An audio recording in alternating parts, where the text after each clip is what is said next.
Hello, my beautiful friends. It's Amanda here, and obviously I have the ColourPop Lilo and Stitch collection here that we're going to unbox. I have some freshly painted nails. This green is one of the new Fantasy Cosmetica nail polishes. Just got to give a shout out to Thorn because that's what's on my nails today. I probably should have painted my nails blue to match this collection, but I've been wearing these polishes a lot lately, so it was Thorn's turn today. As usual, I am late and catching up with ColourPop.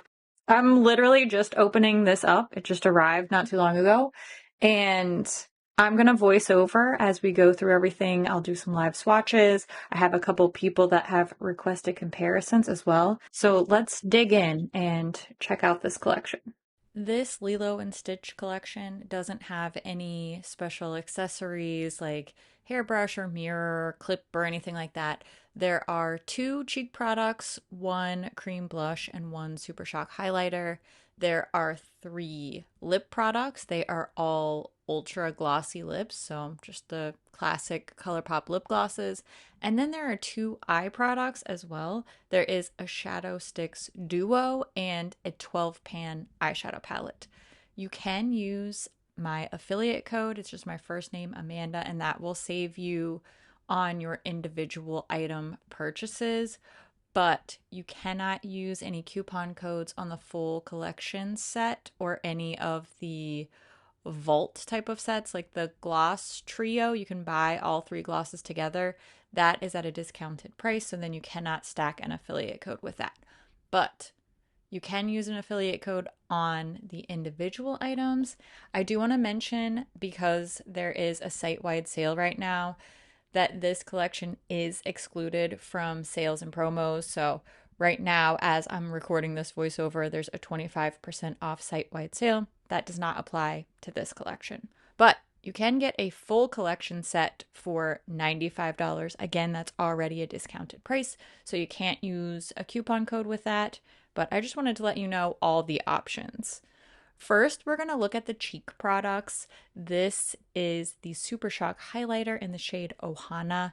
This Supershock Highlighter is $14 US, and it comes in the plastic kind of squarey packaging.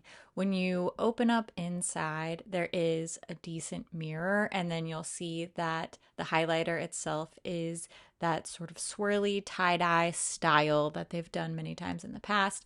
This is a sort of champagne gold highlighter, but it has some lighter blue and some bluish purple speckles throughout. So the overall look ends up being more on the cool toned, kind of silvery taupe side. I tried to give a fair swatch with all of the colors inside. I wasn't fully swirling around. I was trying to just get a little bit of each color. And I think this ends up being a sort of silvery champagne type of color. It is quite pretty. I can see this working for a lot of different skin tones. I don't think it's incredibly unique unless you really focus in on those more colorful speckles, but it's cute. I can see this looking good on a lot of people, and I always like a Super Shock cheek product, so I'm not mad at it. Next, we're going to look at the other cheek product. This is a pH color changing blush. The shade is called Crowd Favorite, and again, we have Stitch on some really cute little packaging here. This is also priced at $14, and this is not the first time we've seen a color-changing blush from ColourPop. This is at least the second one because somebody requested a comparison with the blush from the Stranger Things collection. So I am going to live swatch and compare both of these color-changing blushes. I've never been a huge fan of this whole pH color changing little gimmick. I don't hate it. I'm not mad at it. I just don't really like the color that it ends up always as this very sickly sweet pinky shade. And in the swatch on my arm, this actually looks more of like a mauve color. But I do have a video coming up where I apply this to my actual cheeks. And the same can be said for the Stranger Things one.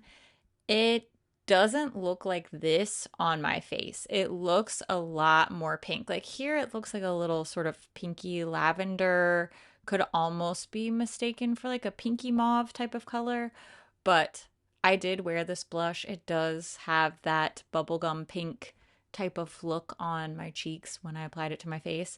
It doesn't look terrible. It's not like it's a bad product, it's not a bad performance. I really like the Instant Crush blushes in general. I just don't love not choosing my color. I don't love not knowing what color I'm going to get. So for me, it's just not the type of thing that appeals to me. But I will say, I like to see them doing something different.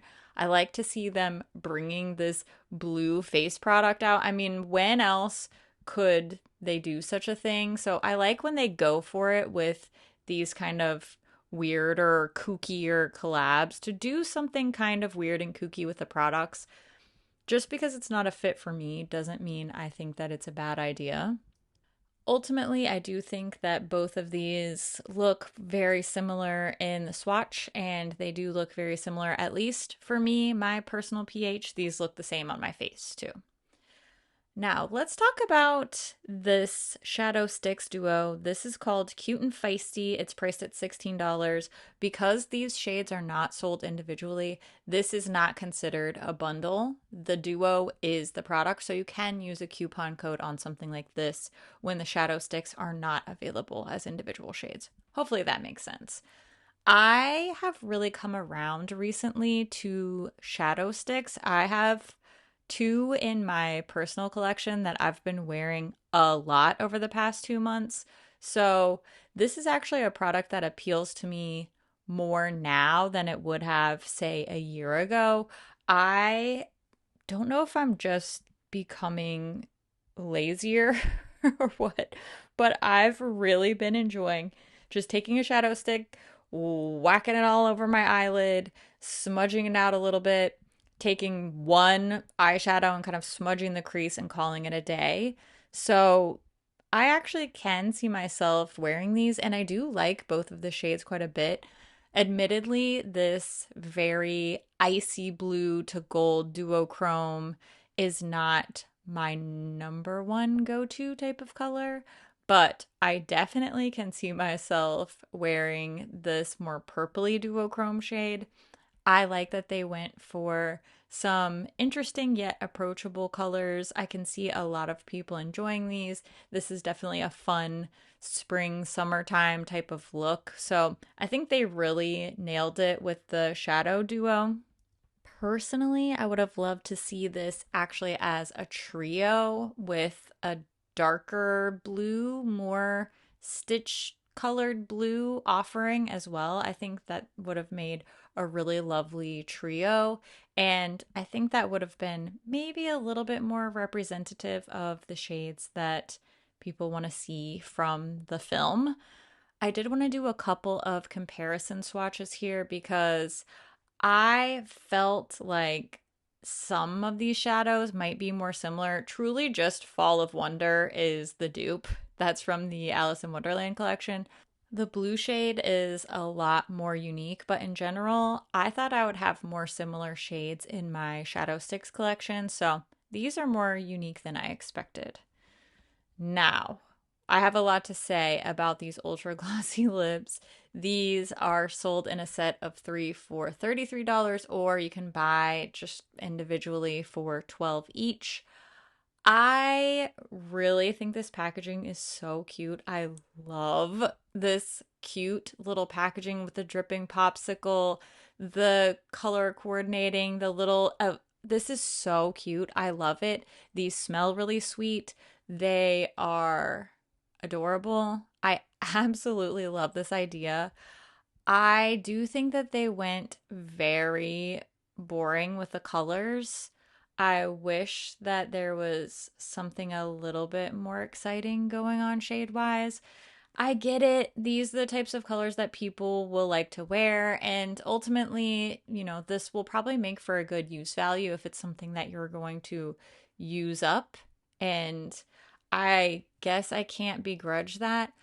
But I wish we had like a really hibiscus orange. We definitely need like a brown shade, like a brown nude. I don't know. The colors are kind of a flop for me. They're just a little bit nothing burger, in my opinion. They could have done something more true to the film and still approachable and accessible. But I love the popsicle packaging so much. So I'm very, very torn on the glosses. They've been doing like three glosses, three glosses, two glosses, three glosses with every collab. I just want them to switch it up. But dang, that popsicle packaging so cute. Okay, let's move on to the palette. This is the Beach Dreamin' eyeshadow palette. It is priced at 22 US dollars. And again, packaging is so cute. I love the colors. I love the sort of vintage postcard feel I get from this. It's adorable. I wish that I responded as strongly to the actual eyeshadows inside as I do to the packaging. And truly, you could probably point at these colors and say, like, it's pretty similar, but the swatches will show you that these shades are very desaturated and they are just overall missing a richness and a lushness that I wish we had. Maybe I'm biased. I did get the very good fortune of getting to live in Hawaii for a while. And this color story is just not hitting on the saturation and the lush, the richness. I don't know, just that one green is feeling very weak. The reds, pink mattes look the same. A lot of these colors are very thin to the touch. It's just not giving me that same impact, I suppose. And it's not bad. I don't think that it's hideous. I just feel like it's underwhelming, I guess, is the word that I can give you. And truly, I think there's a lot to live up to between doing a cartoon in general, doing such an iconic and very bright and vibrant cartoon, such as Lilo and Stitch, and that lush Hawaiian setting. It's a lot to live up to. So maybe I'm sort of bringing my own set of bias and expectations to the table, but I do feel like overall the eyeshadows are just a little bit underwhelming. They're not really doing justice to the setting or to the film. I really wanted, especially that really deep purpley blue blurple matte shade, I wanted that to really be impactful and deep. And I wanted these reds and pinks to be super vibrant. And I just feel like they are a little bit lackluster. And that's even further confirmed when you see the comparison swatches and you see what these shades look like right next to similar shades that are more richly pigmented.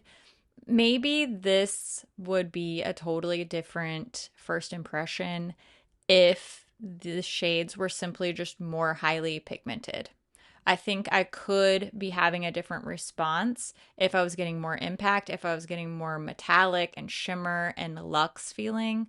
And I think my feeling of underwhelm with the palette specifically is because these shades are so similar to their two most recent palette releases, which are both also film franchise collaborations. If you combine their two most recent palettes, Best Day Ever, which is the Tangled collab, and the Toys Are Here, which is the Toy Story collab, you get almost the exact same shades. So I think that's also making me feel just very blah towards this palette.